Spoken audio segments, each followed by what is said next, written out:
देखिए, प्रियंका जी ने जो बात पूछी है वो बड़ी वाजिब है, मगर आश्चर्य की बात यह है कि ये उस पार्टी की प्रवक्ता हैं जिसका कि अध्यक्ष यानी संयोजक अरविंद केजरीवाल जी पढ़े लिखे होने का बड़ा दावा करते हैं और स्वयं भी आईआईटी ग्रेजुएट हैं। मेरे ख्याल से समकालीन भारतीय राजनीति में जिसे टेक्निकली कहें तो वो सबसे हाईएस्ट एजुकेटेड लोगों में से एक हैं। मगर प्रश्न देखिए क्या है। अरे आप समझिए मैडम, कोई विदेश की मैगजीन छाप दे, विदेश की एजेंसी छाप दे, वो अलग बात है। सरकार कहे अलग बात है। जमीन आसमान का अंतर है। जैसे आप कहते हैं हम और आप में से कोई यहां बयान दे दें एक प्राइवेट टीवी चैनल पे और संसद के पटल पर बयान दें, दोनों में जमीन आसमान का अंतर है। फ्लोर ऑफ द हाउस की रिस्पॉन्सिबिलिटी है। तो अमेरिकी संसद बुला रही है संयुक्त सदन में, वो अलग चीज है। और एक रिपोर्ट लिख रही है कि हम हंगर इंडेक्स में कम है, उस रिपोर्ट की जिसकी कोई वैधानिक अथॉरिटी नहीं है, कम से कम पढ़े लिखे व्यक्ति को यह पता होना चाहिए। और वो रिपोर्ट कितनी शानदार है। पाकिस्तान हम पाकिस्तान से नीचे हंगर इंडेक्स में, जहां खाने के लाले पड़े हुए, और सुनिए पूरी बात कर लूं, प्रेस फ्रीडम इंडेक्स में हम चाइना नहीं अफगानिस्तान से भी नीचे। वो चाइना, आपने एलन मस्क का नाम लिया, जहां पे अली बाबा के जैक मा दुनिया का सबसे बड़ा आईपीओ ला रहे थे $29 बिलियन का, अचानक वो डिसअपियर हो गए। कोई मीडिया में रिपोर्ट ही नहीं कि वो गए कहां। वो प्रेस फ्रीडम इंडेक्स में हम उससे नीचे थे। मुझे लगता बहुत निचली मानसिकता के वो लोग थे जिन्होंने जिस निचले स्टैंडर्ड से ये बनाया था, और उससे ज्यादा निचली मानसिकता है जो उसका ढिंडोरा पीटते। और आपको हैप्पीनेस इंडेक्स में बता दूं, हैप्पीनेस इंडेक्स में टॉप 5 में एक कंट्री है आइसलैंड, वो एक दूसरे इंडेक्स में टॉप पे है। वो क्या है, एंटी डिप्रेशन ड्रग्स के कंजम्पशन में भी वो टॉप 5 में। अब मुझे समझ में नहीं आता कोई देश जो एंटी डिप्रेशन ड्रग्स में टॉप 5 में हो, वो हैप्पीनेस इंडेक्स में टॉप 5 में। प्रियंका, इलॉन मस्क सरकार है सुधांशु जी। नहीं, मैं तो जॉय बिडेन की बात कर रहा हूं, जॉर्जिया मेलोनी की बात कर रहा हूं, ऑस्ट्रेलिया के प्रेसिडेंट की बात कर रहा हूं, पापुआ न्यू गिनी के प्राइम मिनिस्टर की बात कर रहा हूं, और मैंने यूएस कांग्रेस की बात कही। Both the session have invited. तो there is a huge difference the official and one more thing. एक मिनट, एक सेंटेंस पूरा कर दो। व्हाइट हाउस ने अपने प्रेस स्टेटमेंट में वो राहुल गांधी के स्टेटमेंट से प्रेरित पाकिस्तानी पत्रकार के जवाब में जो बोला, that was an official statement by the official representative of the White House. तो whatever I am talking, official White House, president dinner, US Congress. और आप जो कह रहे हो इधर उधर की बहुत सारी सर्वे एजेंसी, तो ये तो बात सही है ना। आप भी तो पूरा विपक्ष ढिंडोरा पीटता रहा, राहुल गांधी ढिंडोरा पीटते रहे, लोकतंत्र समाप्त हो गया है। फाइनली व्हाइट हाउस के प्रवक्ता ने बोला जिसको लोकतंत्र समाप्त होता हुआ भारत के अंदर दिख रहा है, जाके दिल्ली में जाके देखे, वहां पर इतना हंसता खेलता लोकतंत्र है। जवाब मिल गया था वहां पर, व्हाइट हाउस के प्रवक्ता ने बहुत बड़ा जवाब दिया था। It was a big headline, not only in India, across the world. Amir ji, any relationship with a foreign country has to be examined in terms of what it brings for India. So my question to the BJP Sudhanshu Trivedi ji is that हमने ये प्रश्न उठाया है कि नहीं कि 2000 सितंबर 2022 में जब हमारे external affairs minister S Jaishankar ji गए थे, तो एक इंडियन कंपनी के ऊपर, बॉम्बे की कंपनी के ऊपर पहली बार इतिहास में क्यों सैंक्शन लगाई यूएस ने? जवाब क्या हमने उन पे दबाव डाला कि 450 मिलियन की जो मिलिट्री हेल्प पाकिस्तान को हो रही है उस पर सैंक्शन लगा रहा है अमेरिका की? नहीं, मुद्दा ये है क्या हमने उनसे मेरा पॉइंट ये है, मेरा पॉइंट ऑक्युपाइड कश्मीर, मेरा सवाल ये है, मेरा सवाल प्रियंका जी ये है, और ये विपक्षी पार्टियों से मेरा सवाल है, अगर विदेशी फिनाइल भी है तो उसको अमृत क्यों माना जा रहा है? मतलब हम लोग कह रहे हैं कि नहीं माना जा रहा, ये मान रहे हैं इलॉन मस्क। अब वहां का कोई एजेंडाधारी कुछ बोल देता है, अब वहां के किसी व्यक्ति ने बोल दिया हम मोदी के सेशन में नहीं जाएंगे, तो बोल रहे हैं ये देखिए क्या हो रहा है। विदेशी फिनाइल को भी आप लोग अमृत मान लेते हैं, क्यों मान रहे हैं विदेशी फिनाइल को अमृत? आप मान रहे हैं, कौन मान रहा है अमृत? आप बढ़ा ये फिनाइल नहीं है ना। जो बात रे डालियो या इलॉन मस्क कर रहे हैं, निकोलस नसीम तालेब कर रहे हैं, ये फिनाइल नहीं है ना। ये तो हमारे लिए अमृत ही है। ये सरकार ये तो हमारे लिए अमृत ही बोल रहे हैं। जो अमृत है उसको अमृत मानो, फिनाइल को काहे अमृत मान रहे हो? प्रश्न है, ठीक है आपने फोटो खिंचा ली अमीर जी, सबने फोटो देख ली, मेरा प्रश्न सिंपल सा है कि क्या आपने यूएस एम्बेसडर से वहां पर बात की कि क्यों अरे तो वो प्रधान पाकिस्तान वहां के occupied प्रेसिडेंट कश्मीर से बात जिसको कर रहे हैं कहा तो जाता है, यूएस जो हमारा एम्बेसडर से हिस्सा बात है, करेंगे वहां जाकर ओके ओके सुधांशु क्यों when कहा? prime minister is the state guest why he will not talk to ambassador only he is the देखिए, state guest सुनिए, हाँ आप इन्होंने सैंक्शंस की बात कही तो मोदी जी की, अब मैं बोल लूं, जवाब दे दूं।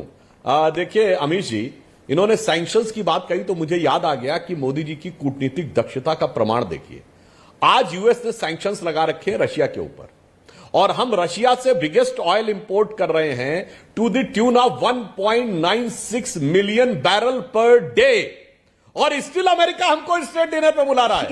मतलब आज योग दिवस है अमीश जी, जवाहरलाल नेहरू शीर्षासन करते थे, अमेरिका को शीर्षासन करा दिया हमने कि आज हमें वहां से रशियन ऑयल इंपोर्ट करने के बाद अमेरिका कहता है कि भारत उसका स्ट्रेटेजिक एलाई है और रशिया कहता है कि वो हमारा ट्रेडिशनल एलाई है। यानी रशिया कहता हम उसके परंपरागत सहयोगी हैं और अमेरिका कहता रणनीतिक सहयोगी है। अब इसके बाद भी किसी को समझ में ना आए तो इसके लिए क्या किया जा सकता है, इसीलिए मैं कह रहा हूं लेकिन जिस बाइट की बहुत चर्चा हुई, मैं स्वर्गीय Atal Bihari Vajpayee former prime minister of India, स्वर्गीय Atal Bihari Vajpayee former prime minister of India ने नरेंद्र मोदी को क्या बोला था, क्योंकि उस बाइट की चर्चा कांग्रेस प्रवक्ता ने बोली और बोला कि चैलेंज कर रही हूं, पूरी बाइट दिखाइए। तो व्यूअर्स, आज आपको अटल बिहारी वाजपेयी की वो बाइट जरूर सुननी चाहिए, सुनाते हैं आपको। मेरा एक ही संदेश है कि वो राजधर्म का पालन करें। राजा के लिए, शासक के लिए प्रजा प्रजा में भेद नहीं हो सकता, न जन्म के आधार पर, न जाति के आधार पर, न संप्रदाय के आधार पर। हम भी वही कर रहे हैं साहब। मुझे विश्वास है कि नरेंद्र भाई यही कर रहे हैं। पूरी बाइट सुनाई राधिका मेरी, मैंने आपको, उन्होंने बोला मुझे विश्वास है कि नरेंद्र भाई यही कर रहे हैं। पूरी बाइट सुनाई, ठीक है जी, अब बताइए। पूरी बाइट में उन्होंने ये भी कहा कि प्रजा प्रजा के बीच में अंतर नहीं कर सकते, जाति धर्म के खिलाफ नहीं कर सकते। अगर वो पूरी बात सुनिए, मेरे को आपने सुना है, मुझे मेरी बात कंप्लीट करने दीजिए। दो बहुत महत्वपूर्ण बातें करनी है इस पे। जब उन्होंने ये कहा, फिर पीछे से मोदी जी ने टोका तो उन्होंने कहा मुझे विश्वास है वो कर रहे हैं। अगर विश्वास होता तो पहली बात वाजपेयी जी ये बात बोलते नहीं कि मेरा एक ही संदेश है कि वो राजधर्म निभाए। जो राजधर्म निभा रहा है उसको बोलने की जरूरत नहीं पड़ती। और दूसरी बात, अमीश जी 51 मिनट्स हो चुके हैं आपके शो पे। नहीं कमाल नहीं है, बिल्कुल साफ बात है। अब मेरे को कंप्लीट कर दीजिए। 51 मिनट्स हो चुके हैं, यहां पे नरेंद्र मोदी जी का जय जयकार हो रहा है। वही नरेंद्र मोदी जी जिनके लिए इनके ही एक सांसद जो पहले मंत्री भी रह चुके हैं, उन्होंने कहा था कि उन्होंने युद्ध विराम कर दिया था यूक्रेन और रशिया के युद्ध में। तो मैं ये पूछना चाहूंगी उनसे भी और यहां पे बैठे सांसद साहब से भी कि जब युद्ध विराम वो यूक्रेन का और रशिया के बीच में कर सकते हैं तो क्यों हमारा मणिपुर जल रहा है और हमारे देश के प्रधानमंत्री अमेरिका घूम रहे हैं? ये तो बिल्कुल नीरो के अवतार हो गए। When Rome was burning, Nero was playing the violin। जब मणिपुर जल रहा है तो इस देश का प्रधानमंत्री विदेश घूम रहा है। 51 मिनट्स में किसी ने ये चर्चा नहीं करी, सब मोदी मोदी मोदी मोदी कर रहे हैं। ये वही मोदी जी है जिन्होंने नोटबंदी करी और जापान में जाके ताली बजाई थी और कहा था घर में बेटी की शादी के लिए पैसे नहीं है और नोटबंदी हो गई।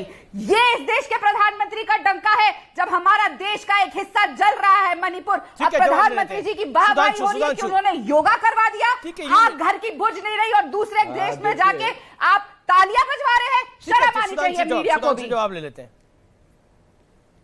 देखिए, राजधर्म के मुद्दे के ऊपर मुंह की खाने के बाद कैसे पलटकर गोलपोस्ट भागा जाता है दूसरी तरफ और ताली बजाई जाती है, वो राधिका जी की बात से दिख गई। जहां तक मणिपुर की बात है, सरकार पूरी संवेदनशीलता के साथ कार्य कर रही है और संवेदनशीलता का प्रमाण यह है कि जिस दिन यह घटना शुरू हुई थी, हमारे गृह मंत्री अमित शाह जी कर्नाटक का चुनाव प्रचार छोड़कर गए थे और वहां पर उन्होंने बैठक की थी। संवेदनशील स्थितियों की बात है। मणिपुर में पूर्व में भी यह स्थितियां रही हैं। 70 दिन ब्लॉकेट रहा है। Arm force special power act आपके जमाने में भी लगा रहा है। सरकार पूरी संवेदनशीलता और सतर्कता के साथ उस पर नजर रखे हुए है। मगर अभी आपका एक झूठ एक्सपोज हुआ और दूसरा वाला भी मैं एक्सपोज कर दूं।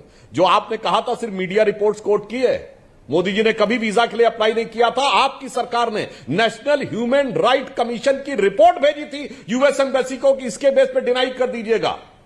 यह फैक्ट है, इसीलिए उनकी एप्लीकेशन का कोई वीजा आप नहीं दिखा सकती। आपकी सरकार जी आपने अपनी बात को रखा, लेकिन अब बात सुलगते पश्चिम बंगाल की, क्या ये वाकई इत्तेफाक है कि बंगाल में चुनाव के साथ साथ हिंसा, बमबाजी, हत्याएं होने लगती हैं?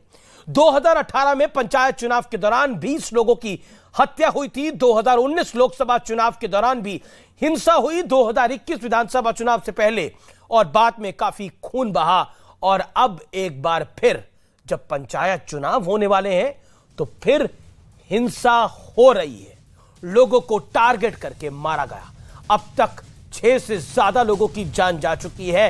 हैरानी की बात यह है कि सुलगते बंगाल पर सब चुप हैं। देश को खतरे में बताने वाला समूचा विपक्ष शांत है। न राहुल गांधी बोल रहे हैं, न अरविंद केजरीवाल बोल रहे हैं, ना ही विपक्षी एकता के मेंटर बने नीतीश बाबू ने कुछ कहा है। मार्क्सवादी, समाजवादी, राष्ट्रवादी सब खामोश है। चुप्पी ऐसी है कि चुप्पी भी शर्मा जाए। बंगाल पर सब शांत है। इसी बीच कलकत्ता हाईकोर्ट ने बोला है और सख्त टिप्पणी करी है कि अगर ऐसा ही रक्तपात चलता रहा तो चुनावों को रोक देना चाहिए। जस्टिस अमृता सिन्हा ने कहा कि ऐसी हिंसा राज्य के लिए शर्म की बात है। इतनी अव्यवस्था क्यों है? राज्य चुनाव आयोग क्या कर रहा है? इससे पहले कलकत्ता हाईकोर्ट ने 15 जून को राज्य निर्वाचन आयोग को निर्देश दिया था कि पंचायत चुनाव के लिए पूरे पश्चिम बंगाल में केंद्रीय बलों की तैनाती हो। लेकिन ममता सरकार हाईकोर्ट के फैसले के खिलाफ सुप्रीम कोर्ट पहुंच गई। वहां भी ममता बनर्जी की सरकार को फटकार पड़ी इस हिंसा की वजह से। सुप्रीम कोर्ट ने कहा पंचायत चुनाव कराने का मतलब यह नहीं है कि हिंसा का लाइसेंस आपको मिल गया है। सुप्रीम कोर्ट ने यह तक कहा कि लोग नॉमिनेशन दाखिल नहीं कर पा रहे। ये लोकतंत्र के प्रहरी सुने। लोगों की हत्याएं हो रही हैं तो निष्पक्ष चुनाव कैसे होगा? लोकतंत्र खतरे में है, अब कोई नहीं कहता। सुप्रीम कोर्ट की फटकार के बाद अब राज्य चुनाव आयोग हर जिले में एक केंद्रीय बल की कंपनी तैनात करने का फैसला किया है। लेकिन सवाल है कि बंगाल में चुनाव और हिंसा एक सिक्के के दो पहलू क्यों हैं?